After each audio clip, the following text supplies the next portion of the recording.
ከምዚኦም ዝኣመሰሉ ብዙሓት ናይ ዶሞኒካ መናእሰይ ኣብዚ ሕጂ ካብ ኤውሮጳን ዝመጻ ኣዋልድ ልበና ሸፊቶምዎን እዮም ዝርከቡ። ንምንታይን ከመይን ከም ዝኾነ ሓቢርና ክንርኢ ኢና። ካብ ኣትላንቲክ ውቅያኖስ ንደቡብ ገጽ ካብ ባሕሪ ካሪባን ድማ ንሰሜን ገጽ ኣብ 48671 ኪሎ ሜትር ስኩዌር ስፍሓት ዝዓረፈት እዚኣ ሃገር 11.2 ሚልዮን ህዝቢ ዝሓዘት ሃገር እያ። ናይ ካሪቢያን ደሴት ሃሩራማ ኣብ ዶሚኒካን ሪፐብሊክ እያ ትርከብ። ንሎም መዓንቲ ዕድሜን ዝሓለፈን ይኹና መናእሰይ ኣዋልዲ ኤውሮጳ ካብ ዶሚኒካን ሪፐብሊክ ኣዒንተን ከልዕላሉ ዘይከኣላሉ ምኽንያት ሓቢርና ንርአዩ። ብኣሽሓት ዝቑፀራ ጸዓዱ ኣዋልድ ባሕሪ ቋሪፀን ሓዳረንን ደቀንን ገዲፈን ንኽመጻ ዝገብሩ ሳንኪፓንኪ ጂጎሎ ዝተባህሉ ናይ ዶሚኒካ ሪፐብሊክ ኣወዳት እዮም። ስምዒት ዝዕደገሉ ትምኒት ድማ ገንዘብ ዝኾነሉ ኢሉ እውን ፍቕሪ ብርሃፅ ተደሚሩ ሕልሚ ዝዓይነቱ ቦታ እዩ። ብክልቲኦም ገጽ እቲ ልክዕ ዝደልይዎ ነገር እናረኽቡ ከም ዝኾነ ዝምሰለሉ ዘይተዘረበ ስርዓት እዩ። ኮይኑ ግና በቲ ሓደ ገጽ ድሕረት ናይ ፍሽኽታ ገጽ ዘሎ ሕልኽለኽ ነገር ኣዝዩ ሚስጥር ዝኾነ ነገር እዩ። ኣብ ናይ ዶሚኒካን ሪፐብሊክ ናይ ባሕር ደሴትን ኣብ ናይ ኒሆን ብርሃን ዝዓሰሎ ማዕዶ ሓደ ሕቡእ ኢኮኖሚ ይርከብ እዩ። እዚ ኣብ ጽንኩር ናይ ንግዲ ኢኮኖሚ ዝዓሰሎ ዘይኮነስ ናይ ዝሙት ስራሕ ብምስራሕ ዝርከብ ኢኮኖሚ እዩ። እዚኣተን ኣዋልድ እውን ኣብቲ ዝውሕልን ዘመናዎት ከተማታት ናብ ካሪቢያን ክጎያዩ ዝረአ። ዝመጻሉ ምኽንያት እውን ናብቲ ደሴት ጥራይ ነበረን፣ ናብቲ ናይ ዝሙት ስራሕ እዩ ነይሩ። ሓንቲ ጓል ትደሊ ከም ዘላ እተርእዮ ስምዒት ትፈልጡ እቶም ጸለምቲ ኣወዳት እዮም። ኣብዚ ፍቕሪ ይኮነን፣ ስምዒት እውን ስምዒት ኣይበሃልን። ፍቕሪ ንግዲ እዩ፣ ስምዒት ድማ መማቐርትና ሓደ ሕልሚ እዩ። ካብቲ ጭንቀት መኸወሊ ነቶም ሓደ ሰባት ድማ ስራሕ እዩ። እዚ ናይ ጸለምቲ ዶሚኒካን ኣወዳት ዝሙት ዘይተዘረበ ዛንታ እዩ። ኮይኑ ግና ዝተግባሩ እውን ከም ወልፊ ክገብረሎም ምዕዛብ ልሙድ እዩ። ኣብ ናይ ባዕለን ዓለም ውሽጢ ኣደታት ነገድትን ሃይማኖታውያንን እየን። ህይወተን ኣብ ስራሕ ጥራይ ዘሕለፈ ኣዋልድ እየን። ኮይኑ ግና ኣብዚ ዶሚኒካን ሪፐብሊክ ውሽጢ ዝቆጻጸረን ኣይደልያን። እቶም ኣወዳት ናይ ሞገስ ስምዒት ክገልጹ ከለዉ ንሳተን ድማ ነቲ ስምዒተን ስለተረድኡ ኣዝየን ክሕጎሳ ምርኣይ ልሙድ እዩ። ኣብቲ ሰዓት ድማ እዚአን ኣዋልድ ንሒደት ግዘውን እንተኾነ እዚ ሓቂ ከም ዝኾነ ይኣምናየን። ኮይኑ ግና ነዚ ኩሉ ስምዒተን ተረዲኦም ዝገብሩለን ስምዒት ሃልዩ ዘይኮነስ ንምንባር ተባሂሉ ዝግበር ናይ ተዋስኦ ድራማ እዩ። ነዚኣቶም ካብ መላእ ዓለም ክስሕቡ ዝኽኣሉ ኣወዳት ሚስጥሮም ንክንርዳእ ናብ ድሕሪት ምምላስ ናይ ግድን እዩ። ናይ ዶሚኒካ እቲ ቀንዲ ናይ ሴክስ ቱሪዝም ተጀመረሉ ግዜ ኣብቲ ናይ ባሕር ደሴት ባራት በቶም ዘብለጭልጩ ልችታት ወይ እውን ኣብ 5 ኮኸብ ዘለዎ ሆቴል ውሽጢ ኣይኮነን። ቅድሚ ነዊሕ ግዜ ኣብ ናይ ባዕድ ግዛት ውሽጢ ኮይና ዶሚኒካን ሪፐብሊክ ናይ ሓያላን ኤውሮጳ ሃገራት መጻወቲት ቦታ እያ ነይራ። ናጽነት ዘይብላን ጽባቐ ዘይነበራን ሃገር እያ ነይራ። ኣብ ዶሚኒካ ሪፐብሊክ ኮንጎ ሓደ ፍሉይ ዝኾነ ባህሊ ይርከብ እዩ። እዚ ባህሊ እውን ሰብኣይካ ናብ ክራይ ምቕራብ እዩ። ምናልባሽ ዑደት ንኽትገብር ብዙሕ እውን ወጻኢ ዘይተሓትት ዶሚኒካ ሪፐብሊክ ኮንጎ ካብዚ ሓሊፉ እውን ዶሚኒካ ብዙሓት ባህሊ እትውንን ሃገር እያ። ንኣብነት ኣዋልድ እሞሆይ ንኽትንክፋ ፈጺሞም ዘይፍቅዱን ኣብ ውትድርና ውሽጢ ዘሎ ዝኾነ ይኹን ሰብ ናይ ሎቶሮ ዓይነት ፀዋታ ናይ ምጽዋት ፈጺሙ ዘይፍቀደሉ ሃገር እውን እዩ። ስለዚ እውን ኣብዚ ቪድዮ ነዚኣቶም ናይ ዶሚኒካን ሪፐብሊክ ኮንጎ መደነቕትን መስደመምትን ባህልታት ሓቢርና ንሪኦም እዩ ዝኸውን። ካባኻትኩም ዝጽበዮ ላይክን ሸርን ብምባል ናብ ኩሉ ንክባጻሕ ደገፍኩም ኣይፈለየኒ።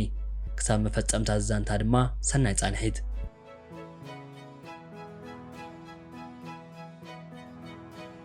ሰብኣይ ናይ ምክራይ ባህሊ ኣብ ዶሚኒካ ኣብ ፓራይድ ሰፈር ኣዝዩ ተጋፊሕ ባህሊ ይርከብ እዩ። እዚ ባህሊ እውን ኣሰብኡት ናይ ምክራይ ባህሊ እዩ። እዚ ሰብኣይ ናይ ምክራይ ባህሊ ሕጋዊ ብዝኾነ መልክዑ ዝግበር ናይ መርዓ ስርዓት ዘይኮነስ ግዝያዊ ስምምዕ እዩ። እሞ ደኣ ነዚ ስራሕ ዝሕረዮ ወዳት ካብ ዕቤተን ዝደኸማ ካብ ናይ ዶሚኒካ ናይ ገጠር ክፋል ዝመፁ ንኣሽቱ ጸለምቲ ወዳት እንትኾኑ ነተን ሰብ ዑደት እውን ግዝአን ክሳብ ዝውዳእ ሰዓት ግዝያዊ ሰብኡተን ኮይኖም ክሰርሑ እዩ ዝረአ። ነዚ ዓይነት ግልጋሎት ዝወሃበሉ ኣብ ናይ ቱሪዝምን ኢኮኖሚን ምንቅስቓስ መንጎ ከም ቢንቶ ኮይኑ ዘገልግል ኣብቲ ደሴት ዝርከብ ባራትን ናይ ምሸት መዘናግዕታትን እቲ ቀንዲ እዩ። እሞ ደኣ ኣብዚኣ ምችውታ ሃገር ጽቡቕ ዝኾነ ናይ ዕለት ግዜ ንክተሕልፋ ተተረኺብክን ወይ እውን ምስ ምዕሩግ ወዲ ግዜኽን ክትሕልፋ እንተደሊኽን መሰልክን እተሓለወ እዩ። ምክንያቱ እውን ነቲ ዝደለኽንዎ ዓይነት ወዲ መሪፅክን ክንዲ ዓቕምኽን ብምኽፋል ክንዲ እትደልዮ ናይ ሓጎስ ግዜ ናይ ስምምዕ ገደብ ብምግባር ጽቡቕ ዝኾነ ግዜ ክተሕልፋ ትኽእል ኣይኽን። እሞ ደኣ ናይዚኦም ምዕሩጋት ጸለምቲ ወዳት ስራሕ ልክዕ ከመ ሰብኡት ኮይኖም ምውሳእ ጥራይ ዘይኮነስ ነታ ሃገር ጽቡቕ ጌርክን ንኽትፈልጣ ናይ ምግባር ስራሕ እውን ብተወሳኺ ስርሖም እዩ። ብተወሳኺ ድማ እዚኣቶም ሰብኡት ካልኦት ልክዕ ከም ናይ ሕጋዊ ሰብኡትክን ክገብሩልክን ዝኽእሉ ነገር ኩሉ ክፍጽሙ ናይ ግድን እዩ። ኮይኑ ግና እቲ ቀንዲ ተግባራቶም ዑደተኛታት ኣብ ዓራት ንዝደለይዎ ነገር ኩሉ ብኣግባቡ ምፍጻም እዩ። እሞዳ እቲ ናይ ክራይ ግዜ ካብ ቅነታት ተተሒዞም ክሳብ ብዙሕ ወራሕቲ ክጸንሕ ይኽእል እዩ። ዑደተኛታት እውን ብዚኣቶም ምዕሩጋት ተወዳት ጥብቂ ዝኾነ ርክብ ብምፍጣር ተመሊሰን ናብ ዶሚኒካ ናይ ምምላስ ዕድል እንተረኺብክን ምስኣቶም ተመሊስክን ግዜ ንክተሕልፋ ይገብሩ እዮም። እኳ ደኣስ ሓደ ዋልድ ነዚኣቶም መወዳት ካብ ናይ ማኪና ይኹን ገዛ ምሃብ ዝሓለፈ ብሓንሳብ ብምዃን ክሳብ ናብ ሓዳር ምብጻሕ ክበጽሑ ይኽእሉ እዮም። ምናልባሽ እውን ዕድል ቀኒዕዎም ካብቲ ናይ ክራይ ሰብኡት ምዃን ሓሊፎም ናብቲ ሕጋዊ ሰብኣይ ምዃን ክበጽሑ ይኽእሉ እዮም። እቲ ወዲ ንገንዘብ እዛ ጓል ድማ ንስምዒታ ምውዳቖም ከቢድ ነገር እዩ። ንኣብነት እታ ጓል 33 ዓመት ጣልያናዊት ጆቫና ገና ኣብቲ ናይ ንእስነት ሰዓት ዝርከብ ዶሚኒካዊ መንእሰይ ብፍቕሪ ወዲቐ እየ ክትብል ተዛሪባ እያ። እዚ ናይ ሕጋዊ ሰብኣይ ምዃን ግና ስቑኢሉ ከም ስሩዕ ተግባር ዝፍጸም ዘይኮነስ ካብ $20,000 ጀሚሩ ክሳብ $124,000 ከከም ናይቶም መወዳት ንዓበየ ክመጽኡ እዩ ዝግበር። ኮይኑ ግና መብዛሕትኡ ግዜ እዚ ናይ ሓዳር ህይወት ዝፍጸም እቲ ኮንትራት ልክዕ ምስ ተወድአ እዩ። ድሕሪ እዚ ናይ ኮንትራት ምውዳእ እንድሓር እውን እዚኣቶም መወዳት ንኻልኦት ዑደተኛታት ንምምሳጥ ናይ መጻወዲ ሽርሒ ክዘርግሑ ናይ ግድን እዩ።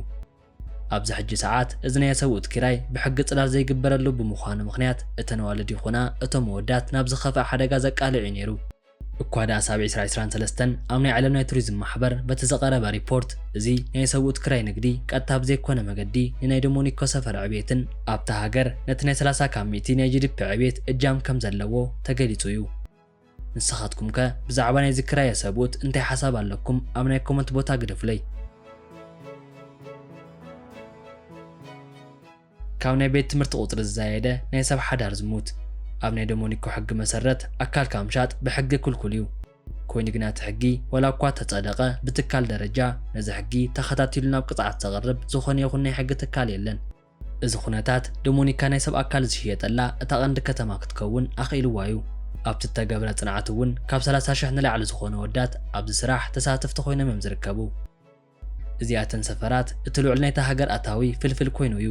እዚ ኩነታት እውን ኣብቲ ከባቢ ዘለዉ ነበርቲ ጸለምቲ ወዳት ንናይ ኤውሮጳ ኣዋልድ ተፈጥሮ ኮይኖም ንክሕሰቡ ዓቢ እጃም ገይሩ እዩ።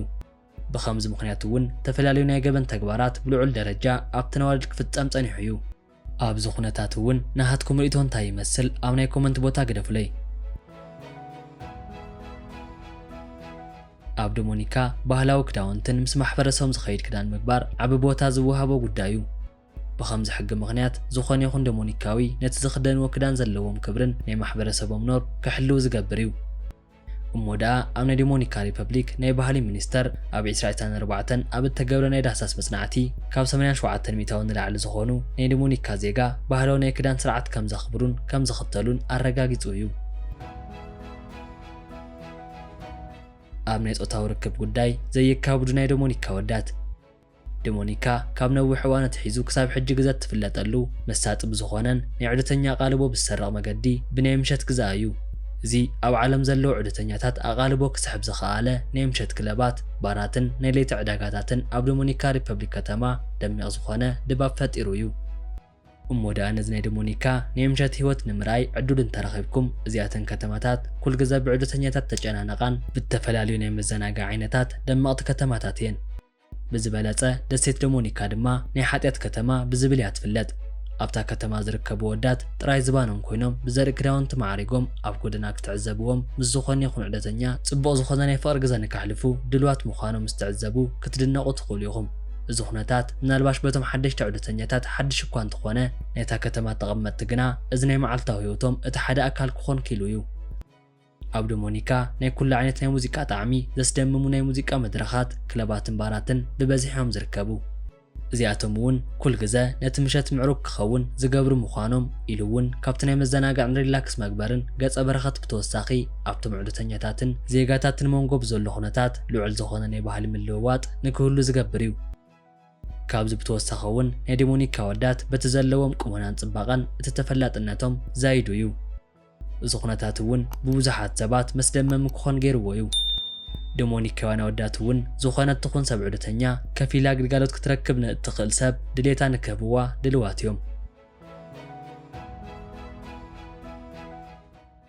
ኣብ መወዳእታ እውን ኣብዚ ቪድዮ ዝሓረኽዎም ኣብ ዶሚኒካ ሪፐብሊክ ኮንጎ ዝርከቡ መስደመሚ ሓቅታት ነዚኣቶም ይመስሉ። ንዘለኩም ርእቶ እውን ኣብ ናይ ኮመንት ቦታ ግደፉለይ። ላይክን ሸርን ብምባል ድማ ናብ ኩሉ ንክባጻሕ ደገፍኩም ግለጹለይ ክብል ፈቱ።